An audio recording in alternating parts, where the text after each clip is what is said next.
আজকে আমি এই সামান্তা কম্পিউটার দোকানে এসেছি এবং এখান থেকে একটা ল্যাপটপ কেনার প্ল্যান ছিল এবং এই যে দেখতে পাচ্ছেন এই ল্যাপটপটি আমি কিনেছি এবং অনেকগুলো দোকানে দেখেছি এবং দেখার পর এই ল্যাপটপটি ভালো লেগেছে। সবকিছু এখানকার যেই ভিতরকার জিনিসগুলো ছিল 500 কত জিবি 12 জিবি, তারপরে Core i5, তারপর সবকিছু ভালো ছিল।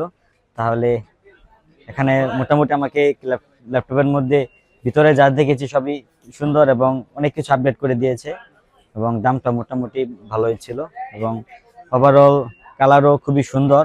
এবং এখন পরবর্তীতে দেখা যাবে যে ল্যাপটপটি ব্যবহার করে কেমন লাগে।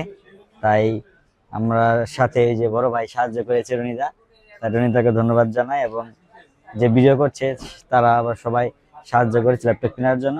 তাহলে আপাতত দেখি ল্যাপটপ কেমন হয় ব্যবহার করে, তার পরবর্তীতে সবকিছু বলা যাবে। তাহলে ধন্যবাদ জানাই।